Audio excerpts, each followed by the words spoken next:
வாக்குத்தத்தத்தை வாசிக்கலாம். சகரியா எழுதின புஸ்தகம் 4ஆம் அதிகாரம் 6ஆம் வசனம். செருபாபேலுக்கு சொல்லப்படுகிற கர்த்தருடைய வார்த்தை என்னவென்றால், பலத்தினாலும் அல்ல, பராக்கிரமத்தினாலும் அல்ல, என்னுடைய ஆவியினாலேயே ஆகும். பலத்தினாலும் அல்ல, பராக்கிரமத்தினாலும் அல்ல, என்னுடைய ஆவியினால் ஆகும். அல்லேலூயா. சரி, அவருடைய தான் ஆவியில தான் எல்லாமே செய்ய முடியுமா?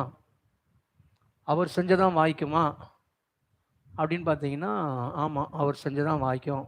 ஏன்னா அந்த ஆவி ஏதோ சாதாரண ஆவி இல்லை, விசுவாசத்தின் ஆவி. தேவனுடைய ஆவி எப்படிப்பட்டதுன்னா விசுவாசத்தின் ஆவி.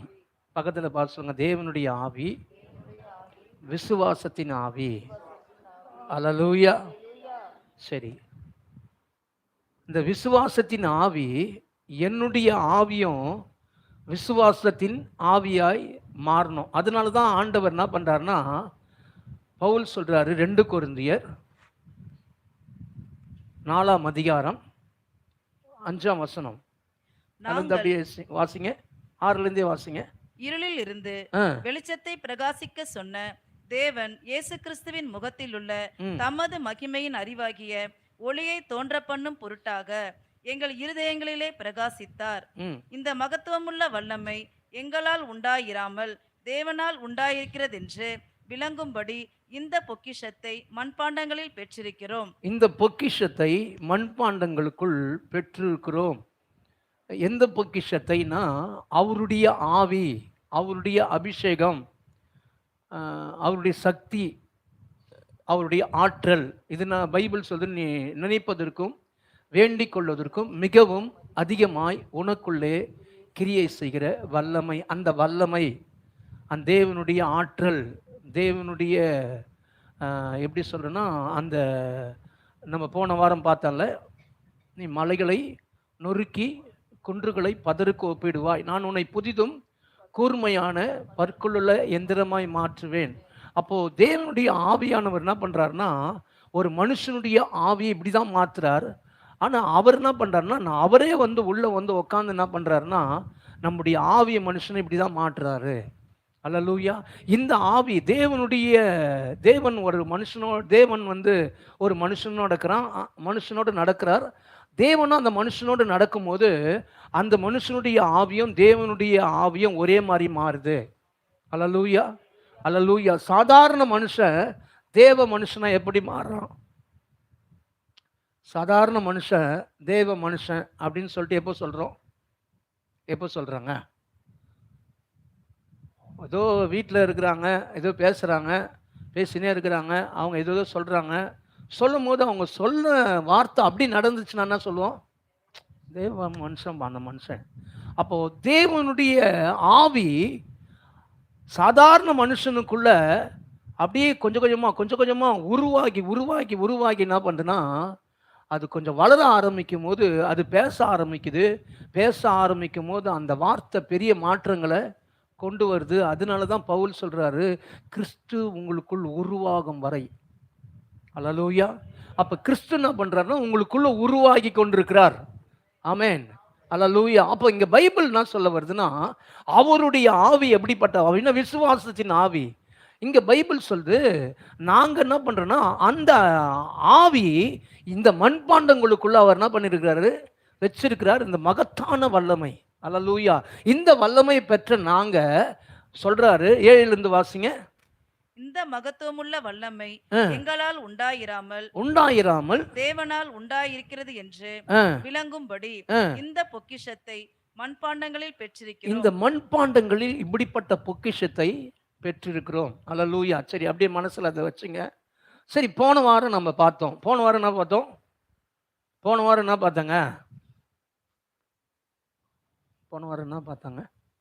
நீங்க ஸ்டார்ட் பண்ணுங்க. ஃபர்ஸ்ட் என்னது? பலத்தினாலும் அல்ல, பராக்கிரமத்தினாலும் அல்ல, என் ஆவினால் ஆகும்.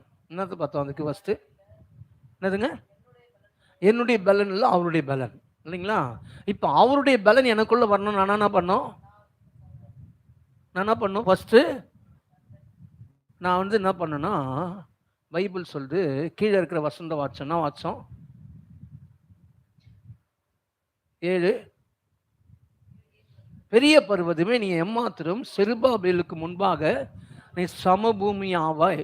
இப்போ அந்த பெரிய பர்வதத்தை செருபாபேலுக்கு முன்னாடி ஒண்ணுமே இல்லாத ஆக்குனார். எப்படி ஆக்குனார்னா, அதுக்கு தான் நம்ம பார்த்தோம், அந்த ஏசாயா தீர்க்கதரிசன புஸ்தகத்தை பார்த்தோம். அவர் எப்படி பார்த்தா, எதை பார்த்தோன்னா, நீ மலைகளை நொறுக்கி குண்டுகளை பதருக்கு ஒப்பிடுவார். ஆண்டவர் என்ன சொல்றேன்னா, நான் உன்னை புதிதும் கூர்மையான பற்கள் உள்ள எந்திரமாய் மாற்றுவேன். நான் உன் ஆவி மனுஷன் அப்படி மாற்றிடுவேன். நீ பெரிய பெரிய மலைகள்லாம் என்ன பண்ணுவேன், மலைன்னா மலைன்னு நினைக்காதீங்க, சின்ன மலை பெரிய மலை அப்படின்னு நினைக்காதீங்க. பெரிய என்னால் சாதிக்க முடியாத ஒரு தடையாக இருக்கிறத நான் என்ன பண்ணுவேன்னா, அவர் என்னை புதிதும் கூர்மையான பற்கள் உள்ள எந்திரமாக மாற்றும் போது அதை ஒன்றுமில்லாத ஆக்கிடுவேன்.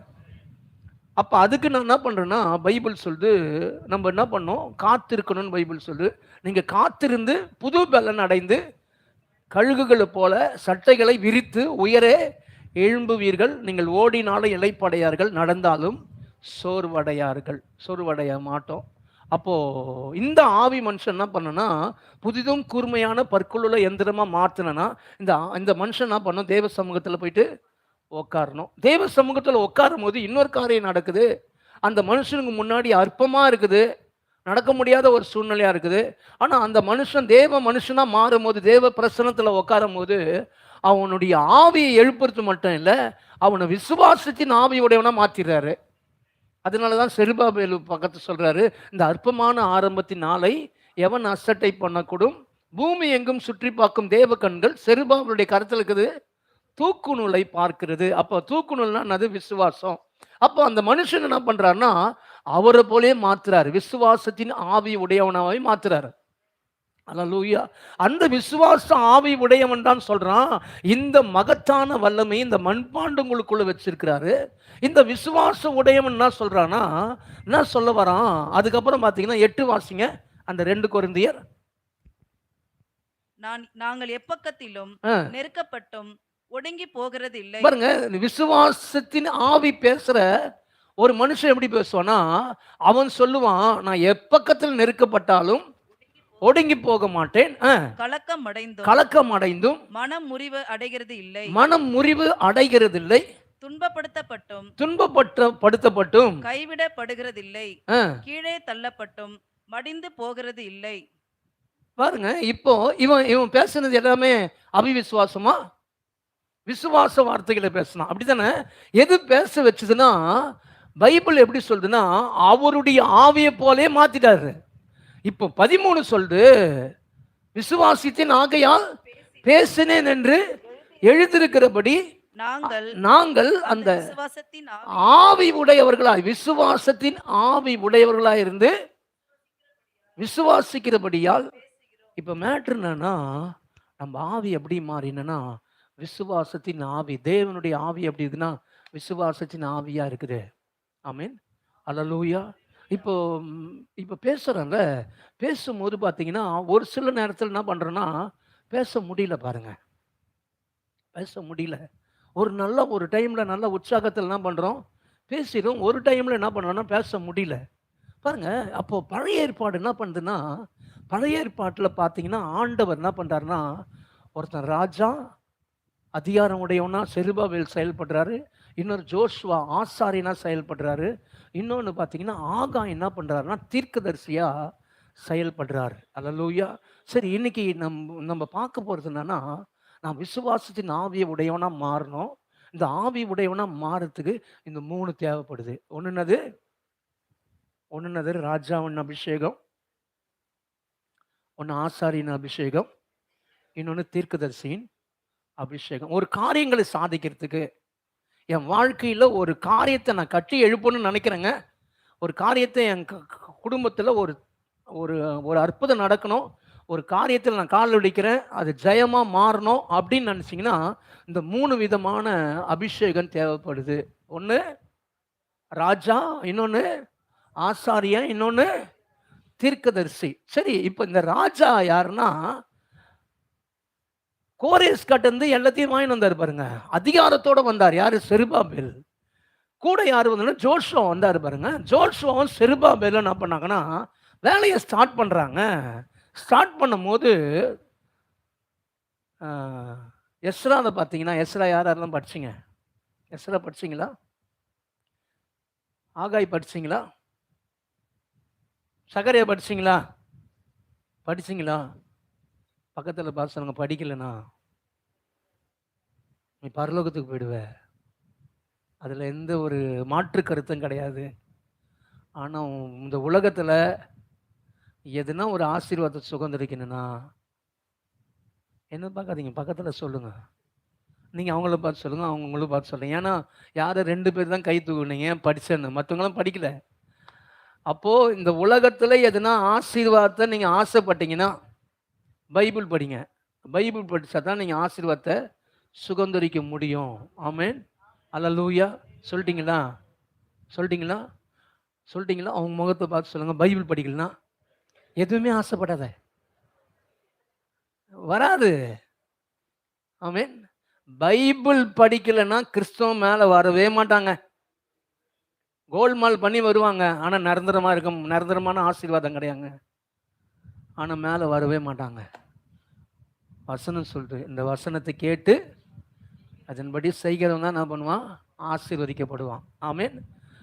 அவன் இல்லை நான் படிக்கவே மாட்டேயானா ஆண்டவர் சொல்ற, நீ ஆசீர்வாதத்தையே ஆசைப்படாத. சொல்லுவோம்ல, வெந்ததை சாப்பிட்டு அப்படியே போக வேண்டியதுதான். ஆனால் பரலோகம் போயிடுவோம் நம்ம. அல்லேலூயா. ஃபுல்லாக டிக்கெட் எடுத்தாச்சு. ஆமென். எல்லாம் கப்பல் ஏறி உக்காண்டிங்க இப்போ. ஆமென், அல்லேலூயா. கப்பலில் ஏறி உக்காண்டனே கப்பலில் சாப்பிட்றதுக்கு எல்லாத்துக்கும் டிக்கெட் அதுதான். ஆமென். இப்போ ஒரு சில தான் டிக்கெட்டை திருப்பி பார்க்கவே தான் கிடையாது. எல்லாம் பட்டினி, கொலை பட்டினியில் இருக்கணும், டிக்கெட்டை பார்க்கறது கிடையாது. பார்த்தா தான் தெரியும், ஓ இது சிங்கக்குட்டிகள் தாட்சடைந்து பட்டினி அதுங்க கர்த்தரை தேடுவதற்கு ஒரு நன்மையும் குறையப்படாது. உச்சிதமான கோதுமையினால் அவர் என்ன பண்ணுறாரு? போஷிக்கிறாரு. கண்மலையின் தேனினால் என்ன பண்ணுறாரு? திருப்தி ஆக்குறாருன்னு தெரியும். ஆமென். டிக்கெட்டை பார்த்தா தான் தெரியும், என் தழும்புகளால் குணமானீர்கள்னு. ஆமென். எல்லாரும் கப்பல் ஏறி உக்காண்டாங்க, எல்லாரும் வயிற்றுல ஈர துணியை போட்டுன்னு உட்காந்துக்கிறாங்க. அல்லேலூயா. நிறைய கிறிஸ்தவங்க என்ன பண்ணுறாங்கன்னா, கப்பல் ஏறிட்டோம் ஆனால் டிக்கெட்டை திருப்பி பார்க்கல. ஆமென், அல்லேலூயா. பக்கத்தில் டிக்கெட் திருப்பி பார்க்கணுமா? காலையில் பாருங்க, ஒவ்வொரு நாளும் மெனு மாறினே இருக்கும். ஆமென், அல்லேலூயா. நேற்று போட்டது இன்னைக்கு போட மாட்டாரு. ஆமென், அல்லேலூயா. போட்டீங்கன்னா கப்பலில் ஏறினா சொல்வீங்க, யோ என்ன என் நேற்றே பொங்கல் போட்டேன் இன்றைக்கும் பொங்கல் போடுறேன் அப்படின்னு சொல்லுவோம்ல. அவனை விட இவர் ரொம்ப சூப்பர். நம்மளை போஷிக்கிறவர், மெனு மாற்றினே இருப்பார். அவருடைய கிருபை காலை தோறும் புதியவைகளாக இருக்கிறது. ஆமென், அல்லேலூயா, அல்லேலூயா. அப்போ டிக்கெட் பாருங்க. ஓகே, சரி. இப்போ இங்கே பைபிளில் பார்த்தீங்கன்னா, எஸ்ரா புஸ்தகத்தில் பார்த்தீங்கன்னா 4ஆம் அதிகாரம் கடைசி வசனத்தை வாசிப்போம். அப்பொழுது எருசலேமில் உள்ள தேவனுடைய ஆலயத்தின் வேலை தடைப்பட்டு பெர்சியாவின் ராஜாவாகிய தரியு ராஜ்யபாரம் பண்ணின 2ஆம் வருஷம் மட்டும் நிறுத்தப்பட்டிருந்தது. போதும், இங்க பாருங்க. வாசிங்க சிஸ்டர், அதையும் திருப்பி வாசிங்க. அப்பொழுது பாருங்க, அப்பொழுது எருசலேமில் உள்ள தேவனுடைய ஆலயத்தின் வேலை தடைப்பட்டு பெர்சியாவின் ராஜாவாகிய தரியு ராஜ்யபாரம் பண்ணின 2ஆம் வருஷம் மட்டும் நிறுத்தப்பட்டிருந்தது. வாசிங்க. அப்பொழுது ஆகாய் தீர்க்கதரிசி. சரி, போதும். இப்போ பாருங்க, இப்போ ஜோஷுவா, செருபாபேல் இவங்க என்ன பண்ணாங்கன்னா, வேகமாக என்ன பண்ணாங்கன்னா கட்ட ஆரம்பிச்சாங்க. பாருங்க, கட்ட ஆரம்பித்த உடனே அங்கே பயங்கரமான பிரச்சனை இவங்க நினச்சிட்டாங்க எங்கிட்ட காசு இருக்குது, ஜோஷுவாவும் என்கிட்ட கூட இருக்கிறாரு, அவர் என்ன பண்ணுவார்? ஜோம் பண்ணுவார், எதுனா பலி செலுத்துவார்.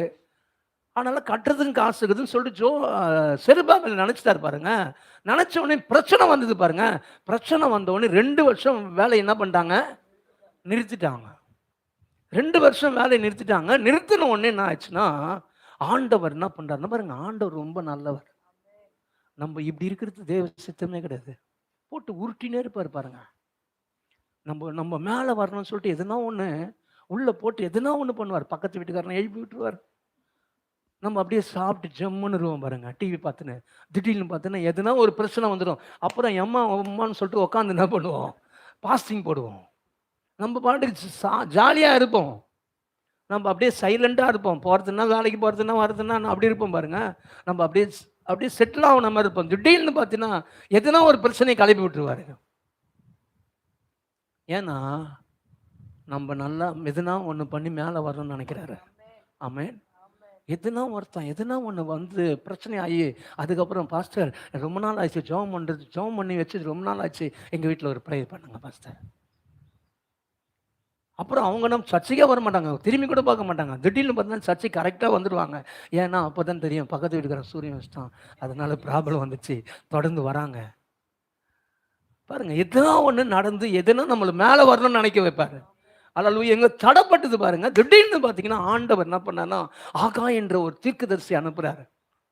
பாருங்க, இந்த தீர்க்கதரிசி வந்தாதான் காரியங்கள் சாத்தியமா மாறும். அல்லேலூயா. பாருங்க, என்கிட்ட பணம் இருந்தாலும், என்கிட்ட எங்க பாஸ்டர் கூட இருக்கிறாருன்னாலும் நடக்காது. கர்த்தருடைய வார்த்தையை நீங்க கேட்டா தான் நடக்கும். கர்த்தருடைய காரியங்களுக்குள்ள நீங்க நடந்தா தான் நடக்கும். ஆமென். அல்லேலூயா. பாஸ்டர் பார்த்து நான் உத்தரிக்கிற ஸ்தலத்துக்குள்ள போயிடுவேன்னு சொல்லலாம் முடியாது. மரியாதை வழியா போயிடுவேன். அதெல்லாம் நடக்காதுங்க. பாஸ்டர் கூட வராரு, பாஸ்டர் ஜெபம் பண்றாரு, பாஸ்டர் வந்து வீட்டுக்கு வராரு, ஹவுஸ் சிஸ்டிங் வராரு, அதனால நாங்கள் ஆசீர்வாதமா மாறிடுவோம்னு நினைக்காதீங்க. எங்களுக்கு கொடுத்த கடமை, நாங்கள் வந்து ஜெபம் பண்ணோம், ஹவுஸ் சிஸ்டிங் பண்ணோம். ஏன்னா ஆடுங்களை பற்றி ஒரு நிலைமையை தெரிஞ்சுக்கணும், அதனால தான் வரோம். ஆனால் நாங்கள் வீட்டுக்கு வர்றதுனால நீங்கள் ஆசீர்வாதமாக இருக்க மாட்டீங்க. நான் உங்களுக்காக ஜெபம் பண்ணுறோம், ஆனால் நீங்கள் மேலே வரணும்னா நீங்கள் ஜெபம் பண்ணணும். ஆமென். அல்லேலூயா. நீங்க பைபிள் படிக்கணும். நீங்க பைபிளே படிக்க மாட்டீங்க, நீங்க ஜெபமே பண்ண மாட்டீங்க, பாஸ்டர் மட்டும் வந்து ஜெபம் பண்ணா போதுன்னா ஆசீர்வாதமே வராது. அல்லேலூயா. ஏன்னா செருபாபேல் அப்படிதான் நினைச்சிட்டாரு. ஏன்னா ஆசாரியம் இருக்கிறாரு, என்கிட்ட பணம் இருக்குது, நான் கட்டுவேன், கட்ட முடியல. கர்த்தருடைய வார்த்தை வருது. ஆகாய் எழுந்த புஸ்தகத்தை பார்ப்போம். ஆகாயில பார்த்தீங்கன்னா 1ஆம் அதிகாரத்துக்கு போவோம். 1ல இருந்து அப்படியே சும்மா ஒரு 2-3 பார்த்துட்டு 2-3 வசனம் வாசிங்க. ஆகாய் 1ஆம் அதிகாரம். ராஜாவாகிய தரியு அரசாண்ட 2ஆம் வருஷம் 6ஆம் மாதம் 1ஆம் தேதியிலே கர்த்தருடைய வார்த்தை ஆகாய் என்னும் தீர்க்கதரிசியின் மூலமாய் சேலத்தியன் குமாரனாகிய செருபாபேல் என்னும் யூதாவின் தலைவனுக்கும் யோசதாக்கின் குமாரனாகிய யோசுவா என்னும் பிரதான ஆசாரியனுக்கும் உண்டாகி. பாருங்க, பைபிள் படிக்கும் போது என்ன பண்ணோம்னா அங்க நிறுத்திட்டோம்ல, எஸ்ராவில் நிறுத்திட்டோம். எஸ்ரா 4ஆம் அதிகாரம் முடிஞ்சிச்சு. முடிஞ்ச உடனே 5ஆம் அதிகாரம் எப்படி ஸ்டார்ட் ஆகுது? இந்த ஆகாய் தீர்க்கதரிசி அங்க வராரு பாருங்க. அங்க வந்தோடனே அந்த அந்த இடத்துல இருக்கிற காரியம் என்ன சொல்லப்பட்டிருதோ அங்க இருந்து பாத்தீங்கன்னா இதுதான் சொல்றாரு. அவரு என்ன சொல்றாருன்னா, இப்ப படிக்கிறாங்க பாருங்க, இதை நீங்க கரெக்டா என்ன பண்ணா அங்க பொருத்தி படிக்கணும். எஸ்ரா 5ஆம் அதிகாரத்துல வச்சு படிச்சீங்கன்னா ரொம்ப நல்லா இருக்கும். ஆனா நீங்க படிங்க, இது ஆகாய் படிங்க.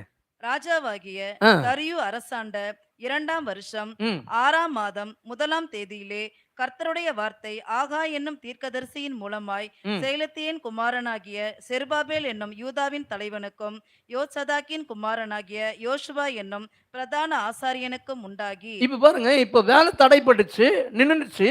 நின்ன உடனே இவங்க யோசிக்கிறாங்க, என்ன ஆச்சுன்னு தெரியல ஆண்டவரே, நாங்க எவ்வளவு கஷ்டப்படுறோம், ஆனாலும் ஒண்ணுமே நடக்கலையே அப்படின்னு நினைச்சு ஒரு மாதிரி இருக்கிறாங்க பாருங்க. இப்ப கர்த்தர் தீர்க்கதரிசி எழுப்பி இவங்களுக்கு முன்னாடி நிக்க வச்சு பேசுறாரு. என்ன பேசுறாரு? இந்த ஜனங்கள் கர்த்தருடைய ஆலயத்தை கட்டுகிறதற்கு ஏற்ற காலம் இன்னும் வரவில்லை. இவனுக்கு 2 பேரும் பேசிக்கிறாங்க. அப்ப இது காலம் இல்ல பலிது, அப்ப இதெல்லாம் முடியாது சொல்லுவோம்ல.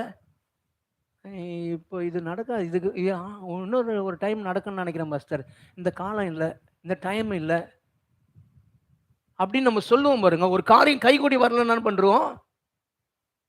இப்போ இது தேவ சித்தம் இல்லை. இன்னொன்று நம்ம கிறிஸ்தவங்க சூப்பர் வார்த்தை வச்சுக்கிறாங்க, தேவ சித்தம் கிடையாதுன்னு வச்சிடறாங்க. இந்துங்க வேற மாதிரி சொல்லுவாங்க, நம்ம என்ன பண்றோம், ஒரே அடி வச்சிருவோம், தேவ சித்தம் இப்போ கிடையாது. இப்போ இவங்களும் என்ன சொல்றாங்கன்னா, இது இந்த காலம் கிடையாது, தேவ சித்தம் இப்போ இல்லை, அதனால கட்ட முடியாது அப்படின்னு சொல்லும் போது இவர் சொல்றாரு, ஆனாலும் ஆகாய் என்னும் தீர்க்கதரிசியின் மூலமாய் கர்த்தருடைய வார்த்தை உண்டாகி அவர் சொல்லுகிறார், இந்த வீடு பாழாய் கிடக்கும் போது நீங்கள் மச்சுபாவப்பட்ட உங்கள் வீடுகளில் குடியிருக்கும்படியான காலம் இதுவோ? இந்த காலமா நீ சேஃபா இருக்கிறன்னு நினைக்கிறியே, சரி தேவ சித்தம் இல்லைன்னு சொல்லிட்டு நினைச்சிட்டு விட்டுறியே, இது இது அந்த காலமா இது அப்படின்னு சொல்லிட்டு நிறைய காரியத்தை சொல்றாரு. சொல்லிட்டு என்ன பண்றாருன்னா இந்த 12ல அவர் சொல்றாரு. அப்பொழுது சேலத்தியின் குமாரனாகிய செருபாபேலும் யோத்சதாக்கின் குமாரனாகிய யோசுவா என்னும் பிரதான ஆசாரியனும் ஜனத்தில் மீதியான அனைவரும் தங்கள் தேவனாகிய கர்த்தருடைய சத்தத்துக்கு தங்கள் தேவனாகிய கர்த்தர் அனுப்பின ஆகா என்னும் தீர்க்கதரிசியினுடைய வார்த்தைகளுக்கும் செவி கொடுத்தார்கள். பாருங்க, இப்போ காலம் இல்லைன்ட்டாங்க, ஆனா மறுபடியும் தீர்க்கதரிசி சொல்றாரு இதுதான் காலன்றாரு. காலம் சொன்னோன்னு எல்லாம் சுதாரிச்சு என்ன பண்றாங்கன்னா தீர்க்கதரிசியுடைய வார்த்தைக்கு என்ன பண்றாங்கன்னா செவி சாய்க்கிறாங்க. செவி சாய்ச்சோன்னு என்ன நடக்குது? ஜனங்கள் கர்த்தருக்கு முன்பாக பயந்திருந்தார்கள். அப்பொழுது கர்த்தருடைய தூதனாகிய ஆகாய் கர்த்தர் தூதன் அனுப்பிய வார்த்தையின்படி ஜனங்களை நோக்கி, நான் உங்களோட இருக்கிறேன் என்று கர்த்தர் சொல்லுகிறார் என்றான். பின்பு கர்த்தர் சேலத்தியின் குமாரனாகிய செருபாபேல் என்னும் யூதாவின் தலைவனுடைய ஆவியையும் யோத்சதாக்கின் குமாரனாகிய யோசுவா என்னும் பிரதான ஆசாரியனுடைய ஆவியையும் ஜனத்தில் மீதியான எல்லாருடைய ஆவியையும் எழுப்பினார். பாருங்க, இந்த எழுப்பினார் எப்ப எழுப்பினார்னா தேவனுடைய வார்த்தை கேட்கும் போது.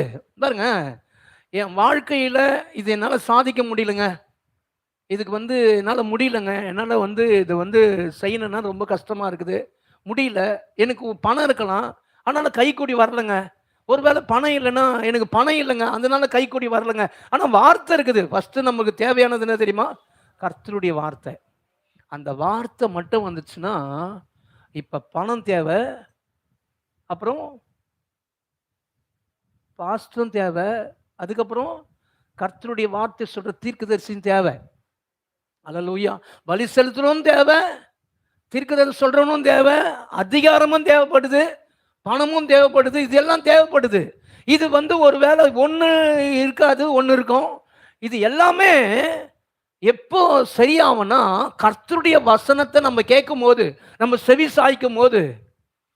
பாருங்க, இப்போ நான் இங்க இருக்கிறது தேவனுடைய சித்தமா? நான் நீங்க இங்கே இருக்கக்கூடாதுன்னு நினைச்சா நான் வந்திருக்க முடியுமாங்க? அடிக்கடிக்கு சொல்ற வார்த்தை இது. நீங்க இருக்கிறது தேவ சித்தம். நீங்க இன்னைக்கு வரக்கூடாதுன்னு நினைச்சா நீங்க வர முடியுமா? வர முடியுமா? இதை விசுவாசிக்கிறீங்களா? யாரெல்லாம் உண்மைன்னு நினைக்கிறீங்க? அப்போ நான் வந்திருக்கிறதும் தேவ சித்தம், நீங்க உட்கார்ந்து இருக்கிறதும் தேவ சித்தம், பேசுறதும். இப்ப பேசுற வார்த்தை உங்களையும் வெட்டும் என்னையும் வெட்டும். உங்களுக்கு பேசுற வார்த்தை எனக்கும் பிராபசியா மாறும். அப்போ பேசுற வார்த்தை கர்த்தருடைய வார்த்தை, நான் இங்க இருக்கிறது தேவனுடைய சித்தம், நீங்க அங்க இருக்கிறது தேவனுடைய சித்தம். இப்ப இவங்க புரிஞ்சுக்க என்ன பண்றாங்கன்னா கர்த்தருடைய வார்த்தைக்கு ஆங்காய் பேசும்போது எல்லாருமே செவி சாய்ச்சாங்களாம். பாருங்க, இந்த செவி சாய்க்கும் போது என்ன நடக்குதுன்னா கர்த்தர் மேல ஒரு பயம் உண்டாகுது. ஐயோ, இவ்வளவு நாள் காலத்தை கடச்சிட்டுமே, 2 வருஷம் போயிடுச்சு சொல்லிட்டு ஒரு பயம் வருது. பாருங்க பாருங்க, நல்ல பயம், கர்த்தருக்கு பயப்படுற பயம் ரொம்ப நல்லது. அல்லேலூயா. இந்த வாரம் இந்த பைபிள் ஸ்டடிக்கெல்லாம் தயவு செய்து வாங்க. இந்த வாரம் கர்த்தருக்கு பயப்படுற பயத்தை பார்த்தோம். கர்த்தருக்கு பயப்படுற பயம் உள்ள வருது பாருங்க. உள்ள வரும்போதே நம்ம ஆவி மனுஷனை கர்த்தர் எழுப்புறாருங்க. ஏன்னா அங்க நடக்குது இல்லைங்க. இப்போ இவன் ஆவி எழுப்புறாரு, ஜோஷுவா ஆவி என்ன பண்றாரு? எழுப்புறாரு. பாருங்க, இந்த ஆவி உற்சாகமா இல்லைன்னு வச்சிங்களேன், உங்களால சர்ச்சைக்கு வர முடியாது. அல்லேலூயா. பாருங்க, நீங்க ஆத்துமால டிசிஷன் எடுத்தீங்கல்ல, சர்ச்சைக்கு போன டிசிஷன் எடுத்தீங்களா? ஆமீன். ஆவி என்ன பண்ணுச்சு? சந்தோஷமாயிடுச்சு. இப்போ ஆவி சொல்லிச்சு சர்ச்சைக்கு போனோடனே ஆத்துமா என்ன பண்ணுச்சு? கடகடன்னு என்ன பண்ணுது? துணிலாம் அயன் பண்ணுச்சு. துணி அயன் பண்ணுன்னு சொல்லிட்டு சரீரத்துக்கு சொல்லிச்சு. சரீரம் என்ன பண்ணுச்சு? துணியை அயன் பண்ணுச்சு, தண்ணி சுட வச்சுது, இதெல்லாம் பண்ணுச்சு. இப்போ எல்லாம் பண்ணிட்டு ஆத்துமா சொல்லுதுன்னு வச்சிங்களேன், சொந்தக்காரர் வராங்க, ஃபோன் பண்ணிட்டாங்க, நின்றுலாம் அப்படின்னு ஆத்துமா சொல்லிச்சுன்னு வச்சுங்களேன். இப்போ ஆவி ரொம்ப உடைஞ்சு ஒன்றுமே இல்லாத ஆவின்னு வச்சுக்கிங்களேன். ஆத்மா சொன்னா டக்குன்னு என்ன பண்றோம்? ஆவி உற்சாகமா இருந்துன்னு வச்சுங்க, ஆத்மாவை கண்ட்ரோல் பண்றோம். புரியுதுங்களா? புரியுதா? ஆத்துமாவை மேற்கொள்ள முடியாதபடி தான் தவிச்சாங்க. இப்ப ஆவி எழுமிச்சு பாருங்க, வாடா போலாம் கட்டலான்ட்டானுங்க. ஆமென், அல்லேலூயா. அப்ப ஆத்துமாவை மேற்கொள்ற அளவுக்கு உங்க ஆவி ஆண்டவர் என்ன பண்றாருன்னா, புதிதும் கூர்மையான பற்களுள்ள எந்திரமாய் மாற்றி இருக்கிறார். ஆமென். சிலுவையில் எல்லாத்தையும் செஞ்சு முடிச்சிட்டாரு. ஆமென், அல்லேலூயா. இப்ப உங்க ஆவி எப்படி ஆயிடுச்சுன்னா அவருடைய ஆவி போலே மாறிடுச்சு. அல்லேலூயா. இப்போ நீங்க கேட்கலாம், அப்ப எனக்குள்ள என் விசுவாசம் வரல அப்படின்னு கேட்டீங்கன்னா, இங்க பைபிள்ல பார்த்தீங்கன்னா அந்த 2 கொரிந்தியருக்கு போறதுக்கு முன்னாடி இங்க ஒரு வசனத்தை பார்க்கலாம். இப்போ ஆவி எழும்பிச்சா, ஜோஷுவாவுடைய ஆவி எழும்பிச்சு, அப்புறம் செருபாவிலுடைய ஆவி எழும்பிச்சு. சரி, இப்போ நம்ம ஆவி எழும்புனா இப்ப ஆண்டவர் என்ன பண்றாருன்னா இன்னொரு காரியத்தை சொல்றாரு. எஸ்ஐகேலுக்கு போங்க. எஸ்ஐகேல பார்த்தீங்கன்னா 37ஆம் அதிகாரம். அங்க பார்த்தீங்கன்னா ஒரு ஸ்டோரி ஒன்று பார்க்கலாம், சூப்பரா இருக்கும் பாருங்க. பைபிள் கதைலாம் ரொம்ப நல்லா இருக்குங்க. தயவுசெய்து பைபிள் கதையை படிங்க. இங்க பார்த்தீங்கன்னா பயங்கரமா நீங்க வந்து ரொம்ப இந்த இந்த ஜிஜி நாயுடு படம்லாம் பார்க்குறீங்களா, அதெல்லாம் இங்க பார்க்கலாம். எஸ்ஐகேல் தான் அதெல்லாம். பாருங்க இங்க பார்த்தீங்கன்னா 37ஆம் அதிகாரம் கரெக்டா 1ல இருந்து அப்படி ஃபாஸ்டா வாசிங்க 11 வரைக்கும். கர்த்தருடைய கை என்மேல் அமர்ந்து கர்த்தர் என்னை ஆவிக்குள்ளாக்கி வெளியே கொண்டு போய் எலும்புகள் நிறைந்த ஒரு பள்ளத்தாக்கின் நடுவில் நிறுத்தி. பாருங்க, ஆவி எழும்பிச்சுன்னு வச்சுங்களேன், கர்த்தருடைய ஆவியானவர் என்ன பண்றாரு, அவன் மேல அமர்றாரு பாருங்க. அவன் என்ன பண்றான்னா ஃபுல் கண்ட்ரோல் பண்ணிட்டாரு. அல்லேலூயா. உங்க ஆவி எழும்பிச்சுன்னு வச்சுங்களேன், உங்க மனசு என்ன பண்ணுனா தேவனுடைய பிரசன்னத்துக்கு நேரா மனசு போவோம். அப்போ ஆவியானவர் என்ன பண்றாருன்னா எஸ்ஐகளை முழுசா கண்ட்ரோல் பண்ணிட்டு கொண்டு போயிட்டு என்ன பண்றாருன்னா எலும்புகள் நிறைந்த பள்ளத்தாக்களை கொண்டு போய் நிக்க வைக்கிறாரு. என்னை அவைகளின் அருகே சுற்றி நடக்க பண்ணினார். இதோ பள்ளத்தாக்கின் வெட்டவெளியில் அந்த எலும்புகள் மகா திரளாய் கிடந்தது. அவைகள் மிகவும் உலர்ந்ததுமாய் இருந்தது. அவர் என்னை நோக்கி, மனுபுத்திரனே, இந்த எலும்புகள் உயிரடையுமா என்று கேட்டார். அதற்கு நான், கர்த்தராகிய ஆண்டவரே, தேவரீர் அதை அறிவீர் என்றேன். அப்பொழுது அவர், நீ இந்த எலும்புகளை குறித்து தீர்க்க தரிசனம் உரைத்து அவைகளை பார்த்து சொல்ல வேண்டியது என்னவென்றால், உலர்ந்த எலும்புகளே, கர்த்தருடைய வார்த்தையை கேளுங்கள். கர்த்தராகிய ஆண்டவர் இந்த எலும்புகளை நோக்கி, இதோ நான் உங்களுக்குள் ஆவியை பிரவேசிக்க பண்ணுவேன், அப்பொழுது உயிரடைவீர்கள். நான் உங்கள் மேல் நரம்புகளை சேர்த்து உங்கள் மேல் மாம்சத்தை உண்டாக்கி உங்களை தோளினால் மூடி உங்களில் ஆவியை கட்டளையிடுவேன். அப்பொழுது நீங்கள் உயிரடைந்து நான் கர்த்தர் என்று அறிந்து கொள்வீர்கள் என்று உரைக்கிறார் என்று சொல் என்றார். எனக்கு கட்டளையிட்டபடியே நான் தீர்க்க தரிசனம் உரைத்தேன். நான் தீர்க்க தரிசனம் உரைக்கையில் ஒரு இரைச்சல் உண்டாயிற்று. இதோ அசை உண்டாகி ஒவ்வொரு எலும்பும் தன் தன் எலும்போடு சேர்த்து கொண்டது. நான் பார்த்து கொண்டிருக்கையில் இதோ அவைகள் மேல் நரம்புகளும் மாம்சமும் உண்டாயிற்று. மேற்புறம் எங்கும் தோளினால் மூடப்பட்டது, ஆனாலும் அவைகளில் ஆவி இல்லாதிருந்தது. அப்பொழுது அவர் என்னை பார்த்து, நீ ஆவியை நோக்கி தீர்க்க தரிசனம் உரை. மனுபுத்திரனே, நீ தீர்க்க தரிசனம் உரைத்து ஆவியை நோக்கி, கர்த்தராகிய ஆண்டவர் உரைக்கிறது என்னவென்றால், ஆவியே, நீ காற்று திசை 4லும் இருந்து வந்து கொலையுண்ட இவர்கள் உயிரடையும்படிக்கு இவர்கள் மேல் ஊது என்கிறார் என்று சொல் என்றார். எனக்கு கற்பிக்கப்பட்டபடி நான் தீர்க்க தரிசனம் உரைத்தேன். அப்பொழுது ஆவி அவர்களுக்குள் பிரவேசிக்க அவர்கள் உயிரடைந்து கால் ஊன்றி மகா பெரிய சேனையாய் நின்றார்கள். அப்பொழுது அவர் என்னை நோக்கி, மனுபுத்திரனே, இந்த எலும்புகள் இஸ்ரவேல் வம்சத்தார் அனைவருமே. இதோ அவர்கள், எங்கள் எலும்புகள் உலர்ந்து போயிற்று, எங்கள் நம்பிக்கை அற்று போயிற்று, நாங்கள் அறுப்புண்டு போகிறோம் என்கிறார்கள். போதும். ஏன்னா புரியுதுங்களா? புரியுதா? இப்ப ஆண்டவர் என்ன பண்றாருன்னா, உன் ஆவி மனுஷன் விசுவாசத்தின் ஆவி உடையவனா மாறணும். யாராருக்கெல்லாம் நினைக்கிறீங்க? என் ஆவி தேவனுடைய ஆவி போலவே மாறணும். சொல்லுங்க. நான் சிறுகவும் அவர் பெருகவும். அவர் எப்படி பெருகுவாரு? நான் சிறுகணும், அவர் என்ன பண்றாரு? பெருகணும். இப்போ அதனாலதான் என்ன பண்றோம், சில பாஸ்டிங்லாம் போடுறோம். நல்லா சாப்பிட்டு களைச்சி அப்படியே ப்ரேயர்லாம் சாப்பிட்டு கொஞ்ச நேரம் கூட ஜோம் பண்ணும், அப்படியே உண்ட கலப்பு அப்படியே தூக்கம் வரும் பாருங்க. அதனால என்ன பண்ணுறோம், பாஸ்டிங்லாம் போட்டு என்ன பண்ணுறோம், சரீரத்தை கொஞ்சம் என்ன பண்ணோம், இது பண்ணிட்டு ஆவியை பூஸ்ட் பண்ணுறோம்ல. இப்போ இங்கே பார்த்தீங்கன்னா, இங்கே ஒரு காரியத்தை பார்க்குறோம். காரியத்தை பார்க்கும்போது இங்கே பார்த்தீங்கன்னா ஒரு மனுஷனை பார்க்குறோம். இந்த மனுஷனை என்ன பண்ணுறாருன்னா, ஆவியானவர் ஃபுல்லாக கண்ட்ரோல் பண்ணுறாரு.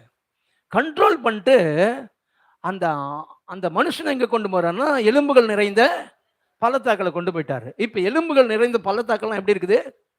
அதெல்லாம் எப்படி இருக்குதுங்க? எப்படி இருக்குதுங்க? உலர்ந்து போய். பைபிள் சொல்லுது பாருங்க, என் ஆத்துமா சோர்ந்து போனால் என் பலன். பாருங்க, நம்முடைய வாழ்க்கையில எப்பப்பெல்லாம் ஆத்துமா சோர்ந்து போதோ, அப்போ திடீர்னு பார்த்தீங்கன்னா எது பலவீனமா ஆகும்னா சரீரம் பலவீனமா மாறிடும். ஆமென், ஆமென். நர்ஸுங்க இருக்கிறாங்க, கரெக்டாமா? அப்போ உங்க சரீரத்துக்கு நல்லா நல்லா இருக்கணும்னா உங்க ஆத்துமா எப்படி இருக்கணும்? நல்லா இருக்கணும். அப்படிதானே? அப்ப ஆத்துமா சோர்ந்து போச்சுன்னா சரீரம் என்ன ஆயிடுது? பலவீனம் ஆயிடுது. இப்ப ஆண்டவர் என்ன சொல்றாருன்னா, இந்த சரீரம் ஏன் பலவீனமாச்சுன்னு சொல்றாரு பாருங்க. 11 என்ன சொல்றாருன்னா, இந்த எலும்புகள்லாம் சொல்லிட்டு எல்லாமே ஆண்டவர் சொல்லிட்டு சொல்றாரு. இவங்கெல்லாம் யார் தெரியுமா? இஸ்ரவேலுடைய ஜனங்க, வம்சத்தார். இவங்க என்ன சொல்றாங்களா? எங்கள் எலும்புகள்லாம் உலர்ந்து போயிட்டு, எங்கள் நம்பிக்கையெல்லாம் அற்று போயிடுச்சு, நாங்க செத்து போனா நல்லா இருக்கோம். அவங்க என்ன சொல்றாங்கன்னா, நம்ம லாங்குவேஜ் சொன்னா, இந்த மனுஷனை கட்டி காலம் ஃபுல்லா கஷ்டப்பட்டு கஷ்டப்பட்டு நான் என்ன பண்றேன்? ரொம்ப கஷ்டப்படுறேன். இப்ப என்னால முடிவே இல்லை, உடம்பு செத்து போனா நல்லா இருக்குமே. நம்ம சொல்லுவோம்ல, அதை கொஞ்சம் டீசெண்டா சொல்லியிருக்குது. அவங்க எலும்புகள்லாம் சோர்ந்து போயிட்டாங்க பாருங்க. அதனால இவங்க எலும்பெல்லாம் ஒரு மாதிரி ஆயிடுச்சு, உடம்பு முடியாத ஆயிட்டாங்க. உடம்பு முடியாத ஆனவொடனே என்ன சொல்றாங்கன்னா, எங்களுக்கு நம்பிக்கை கூட போயிடுச்சு, சர்ச்சைக்கு போறோம், ஆனா அவர் கூட என்ன பண்ண மாட்டாரு, என் குடும்பத்தை கண்ணோக்கி பார்க்க மாட்டாருன்ற நம்பிக்கை போச்சு பாருங்க. நம்பிக்கை போன உடனே அடுத்த வார்த்தை வருது, செத்து போனா நல்லா இருக்குமே. இப்ப இந்த இந்த ஆளை பார்த்து தான் சொல்றாரு, உங்க எலும்புகளை பார்த்து என்ன பண்ணனா, உங்க நரம்புகளை பார்த்து என்ன பண்ணா, நீ பேசு. எப்பப்பதான் சோறு வருதோ, எப்பப்பதான் பலவீனம் வருதோ, நீங்க பலவீனம் வந்தீங்கன்னா நீங்க எது தாக்கனா, உங்க வாயின் வார்த்தை தாறுமாறாகிடும். அல்லேலூயா, அல்லேலூயா. உங்க வாயின் வார்த்தை எப்பெல்லாம் அவிவிசுவாச வார்த்தை பேசுறீங்களோ, அப்பெல்லாம் உங்க ஆவி மனுஷன் ரொம்ப குன்றி போயிட்டான்னு அர்த்தம். உங்க ஆவி மனுஷன் எழும்பணும். எப்படிங்க எழும்பும்? ரொம்ப ஈஸிங்க. எலும்ப பார்த்து பேசுங்க. எலும்பே, கர்த்தர் உன்னை இனமுள்ளதான் மாத்துவார். ஆத்துமாவே, கர்த்தர் உனக்கு நன்மை செய்தபடியால் உன்னை இளைப்பாறுதல் திரும்புன்னு சொல்லுங்க. பலவீனமா இருந்தீங்கன்னா சொல்லுங்க, கர்த்தருடைய தழும்புல சுகமா இருக்கிறேன்னு சொல்லுங்க. ஒருவேளை மத்தம் சொல்லிட்டானா, உன்னை நல்லாவே இருக்க மாட்டேன்னு சொல்லிட்டானா, நான் நல்லா இருக்கிறதுக்காகத்தான் அவர் சிலுவையில நல்லா இல்லாத போனாருன்னு சொல்லுங்க. ஆமென், அல்லேலூயா. அவ்வளவுதான். என் மனசு ரொம்ப கஷ்டப்படுதுங்க, ஆத்துமா ரொம்ப ஒரு மாதிரி ஆகுதுங்க, அழுத்தத்துகள் இருக்கிறீங்கன்னு சொல்றீங்களா? நான் சொல்றேன், அவர் ஆத்துமா வேகலைப்பட்டதுனால தான் நான் சுகமா இருக்கிறேன் என் ஆத்துமாலன்னு சொல்லுங்க. ஆமென், அல்லேலூயா. உங்க நரம்புகளை பார்த்து, உங்க எலும்புகளை பார்த்து நீங்க பேசினே இருங்க. நீங்க தீர்க்கதரிசி. ஆமென், அல்லேலூயா. நீங்க ராஜா. பழைய ஏற்பாட்டுல 3 பேர் தனித்தனி, ஆனா புதிய ஏற்பாடு நீங்க எல்லாமே, நீங்க ராஜா, நீங்க தீர்க்கதரிசி, நீங்க தான் ஆசாரியன். ஆமென், அல்லேலூயா. பலி செலுத்துனீங்களா? பலி செலுத்துனீங்களா? ஆமென். இப்ப நீங்க தீர்க்கதரிசி வேலை செஞ்சிட்டீங்க. நீங்க உங்க சரீரத்தை பார்த்து நீங்க பேசும்போது நீங்க என்ன பண்றீங்கன்னா, தீர்க்கதரிசி சொல்றீங்க. நீங்க ஆசாரி வேலை செஞ்சுட்டு நீங்க தீர்க்கதரிசனம் சொல்லும் போது உங்க வாழ்க்கையில் நடக்குது. நடந்திருக்குதா? நடந்திருக்குதே. நம்ம வாழ்க்கையில நம்ம நிறைய தீர்க்கதரிசி சொல்லியிருக்கிறோம். ஏன் இப்படி இருக்கணும், இப்படி ஏன் இப்படி இருக்கிறோம், ஏன் இப்படி இருக்கிறோம், இப்படி தான் இருக்கணும், இப்படி தான் இருக்கணும், இத்தனை வருஷம் சொல்லிட்டு நடந்திருக்குது இல்ல? நடந்திருக்குதா? நான் இப்படி தான் இருக்கணும், அவ்வளவுதான், நான் அப்படியே தான் இருக்கணும், காலம் ஃபுல்லா இப்படி தான் இருக்கணும் அப்படின்னு சொல்லி சொல்லி நடந்திருக்குதாங்க? நடந்திருக்குதாங்க?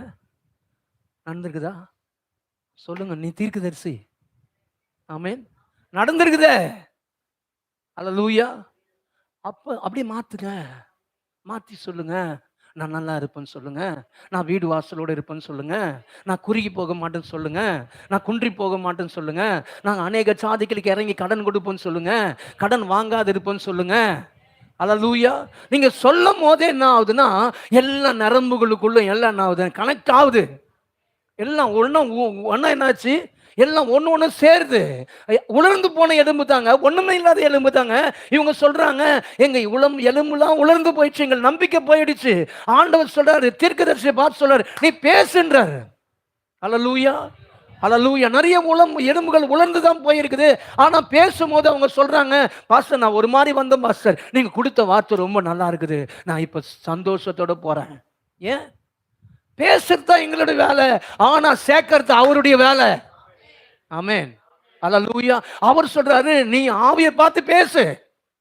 அல்லேலூயா. நீ நரம்ப பார்த்து பேசு. அது பேச பேச பேச பேச ஒரு சேனையா மாறுச்சு. உலர்ந்து போன எலும்பு தான். ஒண்ணுமே அதால ஒண்ணுமே செய்ய முடியாதுயா, ஒண்ணுமே நடக்காது. நிறைய பேர் சொல்றாங்க, எனக்கு ஒண்ணுமே என் வாழ்க்கையில எதுவுமே செய்ய முடியாது. பாஸ்டர் வந்தாரு, ஜெபம் பண்ணாரு, என் வீடை கட்டிட்டோம். ஜெபம் பண்ணாரு, என் பிள்ளைங்களுக்கு படிக்க வச்சிட்டோம். ஜெபம் பண்ணாரு. எப்படி நடக்குதுன்னா, உலர்ந்து போன எலும்பு தாங்க. அதை பார்த்து பேச பேச பேச பேச அது ஒன்னா சேர ஆரம்பிக்குது. அதுக்கு ஒரு தைரியம் உண்டாகுது, என்னால முடியும்னு நினைக்குது அது. ஆமென். அல்லேலூயா. வசனம் சொல்லுது, பைபிள் சொல்லுது பாருங்க, விசுவாசித்தேன் ஆகையால் பேசினேன் என்று எழுதியிருக்கிறபடி அந்த விசுவாசத்தின் ஆவி உடையவர்களாய் இருந்து பேசுகிறோம். அல்லேலூயா. அல்லேலூயா. நீங்க பேசினாதான் உங்க வாழ்க்கையில ஒரு காரியத்தை நீங்க என்ன பண்ண முடியும், சாதிக்க முடியும். ஆமென். இயேசு பேசிதான் சாதிச்சார். ஆமென். அவருடைய ஆவினது, அவருடைய ஆவி நாங்க விசுவாசத்தின் ஆவி நாங்க பேசுவாரு, நடக்கும். ஆமென். அல்லேலூயா. அப்ப அவருடைய ஆவி நான் விசுவாசத்தின் ஆவி. ஆண்டவர் சொல்றார், உன்னால விசுவாசிக்க முடியலையா, நீ ஏன் பேசு. அல்லேலூயா. அல்லேலூயா. அவங்க இப்படி பண்ணிட்டாங்க தெரியுமா, இப்படி பண்ணிட்டாங்க, இதெல்லாம் விட்டு தூக்கி போடுங்க. நீங்க பேசினா மாறும். ஆமென். நீங்க பேசினா எல்லாம் மாறும். முதல்ல என்ன தெரியுமா, நான் ஒன்னாலாம் ஒண்ணுமே கிடையாதுங்க அப்படின்ற பிசாசு சொன்னா பாருங்க, அது தூக்கி போடுங்க. ஆமென். நீங்க யார் தெரியுமா, பைபிள் உங்களை யாரா தெரியுமா சொல்லுது, நீதான் ராஜா. ஆமென். நீ ஆசாரியன், நீ தீர்க்கதரிசி. ஆமென். இந்த 3 அனாயிண்டிங் தான் என்ன பண்ணுச்சுன்னா பெரிய பெரிய காரியங்களை பழைய ஏற்பாட்டில் செஞ்சது. ஆண்டவர் சொல்றாரு, உங்க அந்த 3 அபிஷேகம் உனக்குள்ள இருக்குதுடா. அல்லேலூயா. உன்னால சாதிக்க முடியும். அல்லேலூயா. உன்னால எழும்ப முடியும், கட்ட முடியும், எல்லாத்தையும் செய்ய முடியும். பிசாசு சொல்றான், உன்னால எதுவுமே முடியாது. அல்லேலூயா. நீங்க சொல்லுங்க, என்னால எல்லாம் முடியும். ஆமென். ஒரு வசந்த வாசிக்கலாம். 1 யோவான் 2ஆம் அதிகாரம் 27ஆம் வசனம் வாசிங்க. அவராலே பெற்ற அபிஷேகம் உங்களில் நிலைத்திருக்கிறது. பாருங்க, நீங்க அவரால பெற்ற அபிஷேகம் என்ன இருக்குதா, உங்களுக்குள் நிலைத்திருக்குது. ஆமென். பாருங்க, நீங்க யாரும் சொல்ல முடியாது எனக்குள்ள ஒண்ணுமே இல்லைங்க, அபிஷேகமே இல்லைங்கன்னு சொல்ல முடியாது. ஆல்ரெடி உங்களுக்குள்ள அபிஷேகம் இருக்குது. ஆமென். அல்லேலூயா. அல்லேலூயா. யாரெல்லாம் அபிஷேகம் பெற்று இருக்கிறீங்க, உங்களுக்குள்ள அந்த அபிஷேகம் நிலைச்சிருக்குது.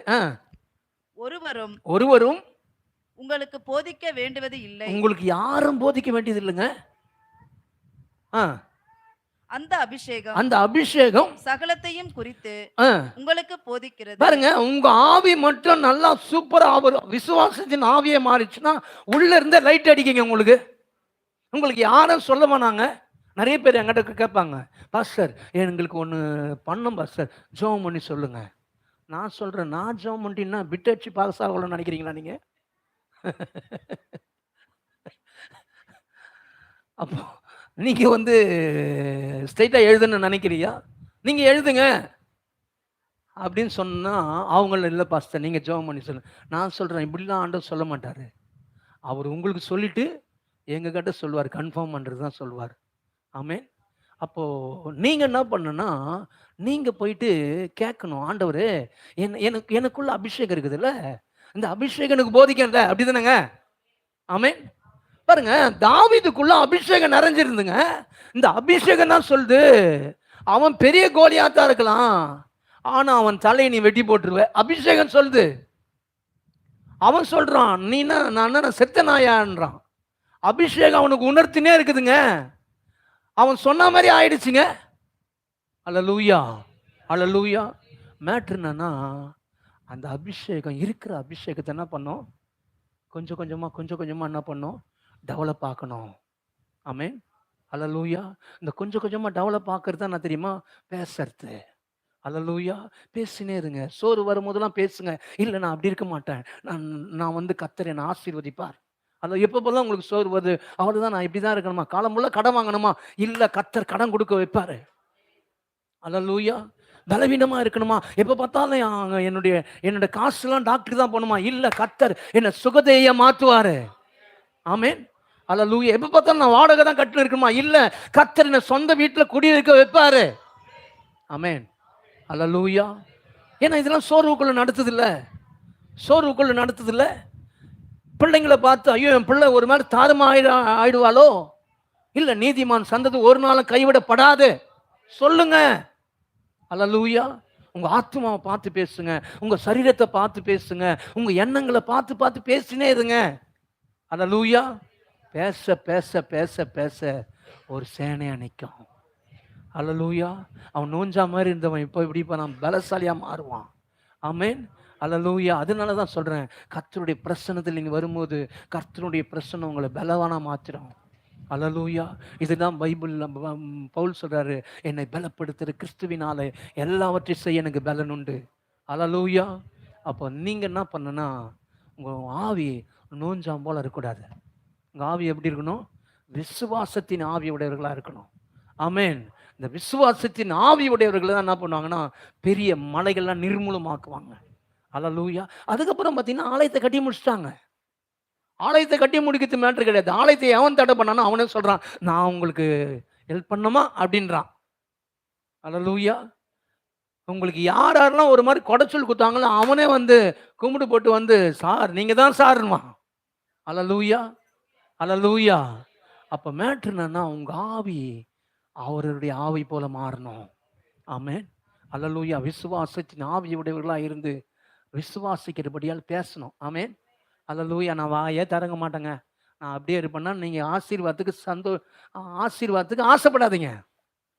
நீங்க ஆசீர்வாதத்துக்கு ஆசைப்படுறீங்கன்னா அந்த நல்லா வீடு கட்டி நல்லா காரோட நல்லா சந்தோஷமா இருக்கணும்னு நினைச்சீங்கன்னா பேசுங்க.